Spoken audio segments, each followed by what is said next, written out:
Good morning. My name is David Young, and I've been around for a rather long time, far too long now, and I go around boasting about it, but unfortunately it's true. You see, next month I celebrate, if that's the word of it, my 70th anniversary of leaving school and entering the workplace. I left school at 16 to become an article clerk, a lawyer, which I hated and gave up as quickly as I could.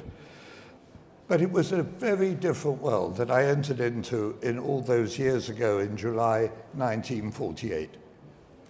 Office technology was the 3 T's: typewriter, telephone, and telex. It was difficult to communicate. It was impossible to get information and laughably slow to achieve anything. But in some ways, it was decidedly better than today's world. There was a code of behavior where some things were simply not done. And one of them was the sending of anonymous letters. It was the sort of thing that slightly dotty maiden art in an Agatha Christie detective novel might do, but it was generally seen as a reprehensible act. After all, in a paper world, it was difficult to be completely anonymous. If you received an unsigned, abusive letter, it was probably only a single letter which might or might not be repeated and could safely be ignored. Occasionally, a whistleblower might write an anonymous letter, but that was anonymous for a purpose. In fact, I cannot recall anyone ever being at all concerned about anonymous letters. The advice was, if you get one, tear it up without reading. Now, I learned one thing in the many years I spent in government, that the law of unintended consequences was in full flow and getting stronger every year. Whatever we did, some unforeseen result would occur, and if we were not careful, we could always inadvertently end up doing more harm than good. And so when Tim Berners-Lee laid the foundation for the internet, he, like all of us at the time, could only see the good that would be done by enabling computers to communicate. And later, as the technology developed, it enabled individuals to communicate, and we did so to an amazing extent. Never before has the world been as connected as it is today. Wherever I go, I see young people, old people, children, grandparents alike, all holding on to their mobiles and texting or speaking. But all this communication has a cost, and the cost is a considerable one, and it's now beginning to realize it.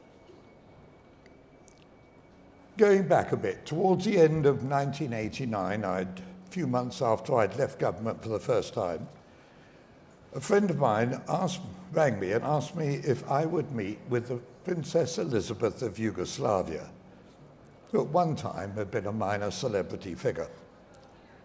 Full of curiosity, I did, and when we met, she told me something which at the time I thought simply incredible. Once, she said, the dead hand of Marshal Tito had been lifted from Yugoslavia.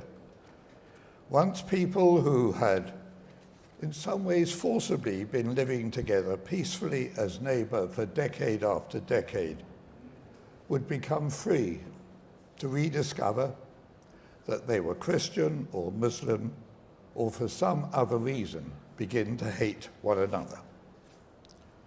Once the all-too-thin veneer of civilization had been stripped away, it would quickly descend into fire and bloodshed.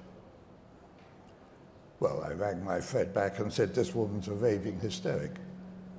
But events soon proved how prescient she actually had been. I shall never forget at one time in Croatia speaking to a villager who told me how he'd lived next door to his neighbors for decades after decades, until one day they'd played football together and the next day they started shooting at each other. And this isn't the only example. Back in the 90s, there was a terrible genocide in Rwanda, and a subsequent United Nations War Crimes Tribunal found that one radio station, just one radio station, played a crucial role in creating the atmosphere and was directly responsible for 51,000 deaths. Deaths that were caused by the broadcasts from one station, and there is nothing at the moment, absolutely nothing, to stop this repeating itself, only this time not through broadcasts, which we can all see, but on the internet or using social media. Now, I don't know why. Maybe it's part of our general DNA, perhaps going back to the time we coexisted with Neanderthals, who knows? But I do know that apparently small differences between us can be aggravated and can all too easily lead to fatal consequences. For the veneer of civilization is very thin, and it's easily smashed, and inadvertent consequences that none had foreseen arose simply out of the creation of social media with the ability to send anonymous letters. Once you're anonymous, all the constraints of civilization itself disappears, if not on day one, day two, month two, year two, and gradually as time goes by.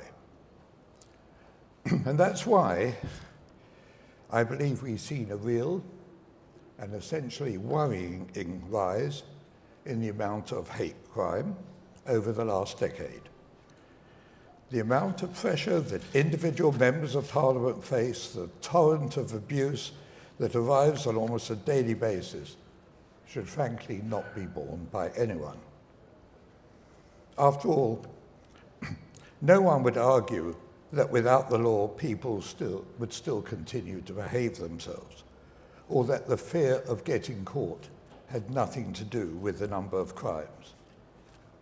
We've just gone through a national debate about the amount of crime and the relationship with bobbies on the beat, or whether the elimination of stop and search caused the recent rise in knife crimes. But no one, there isn't anyone, believes that a lawless society would in any way be a peaceful society. Well, the internet today is a lawless environment. It is, frankly, almost impossible to be patrolled effectively by the social media companies. As we know, 300 hours of video is uploaded to YouTube every minute of the day. In fact, it would take one person full-time over 2 years to patrol the amount that's been uplifted during the time I've been speaking this morning. And we cannot simply comprehend the volume of messages that passes through, minute by minute, day by day, hour by hour, throughout the sites of the major social media companies. Yet we have this dilemma. The very foundation of our society is free speech. One of the determinants of a democratic society is the freedom of speech, and once you start to control what people may or may not say, puts us all on a slow and slippery path that leads straight to totalitarianism. So we cannot live with it, and yet we cannot live without it.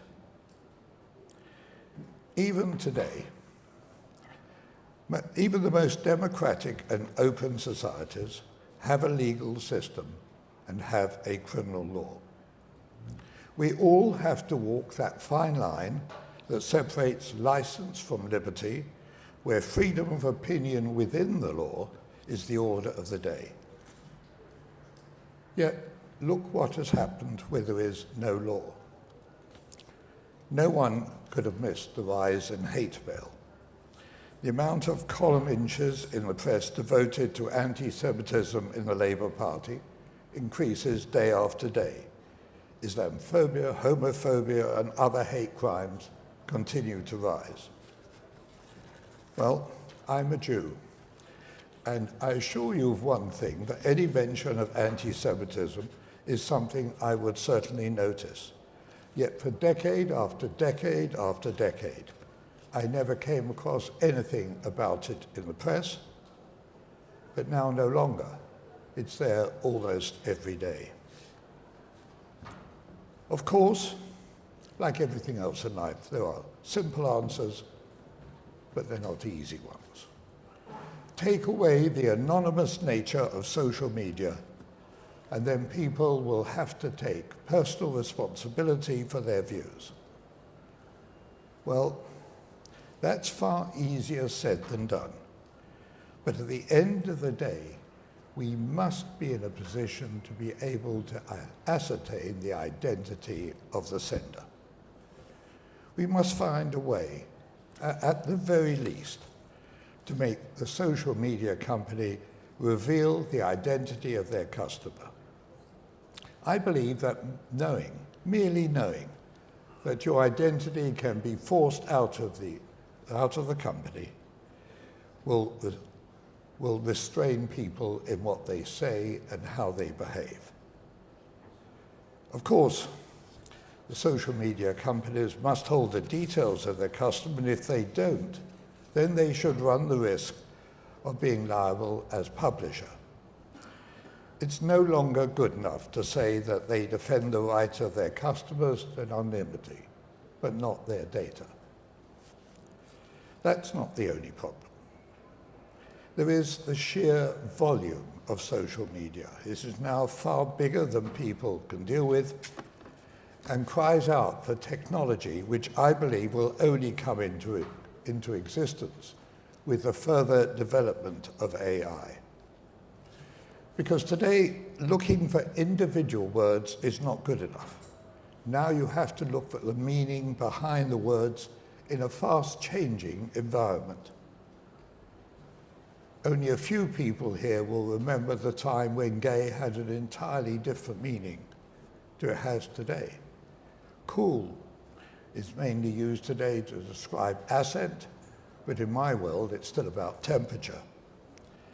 When you look at the way that Zionism has morphed into Zio, and the way in which people disguise their intentions by using a very obvious sort of code, we realize that the software must have the ability to make quite subtle distinctions and delve meanings which otherwise might be hidden. I do not believe that any software before AI, and probably any software in existence today, can really do this. But this is a task that we really have to develop. Because if we could unleash the full potential of AI, that we should be able to mine the enormous volume of social media for the evidence for others to judge. I'm not for one moment suggesting that some form of AI should act as judge, as jury, merely as a miner, to be able to mine out the evidence which courts may well need. And I'm certainly not proposing that any form of artificial intelligence should sit on judgment of mankind, although in truth that may well be caricatured as that. You know, the United Kingdom is fortunate, and oddly enough, it also happens to be unique amongst the family of nations, in that we have had an evolving system of law without serious interruption for 950 years, ever since the arrival of William of Normandy in 1066, that date every schoolboy knows. Ever since then, we have been evolving and hard baking into our system both democracy and the rule of law. And I believe that the system in this country is more than robust enough to withstand the use of AI technology in the early stages of our legal system. Because here, if we don't, or heaven forbid that AI is not up to that task, then I really do think we face a problematic future. Prejudice, once let out of the bag, is very difficult to put back. And if we do not, we really jeopardize the reputation of our country as one of the most tolerant nations on earth. Thank you very much indeed.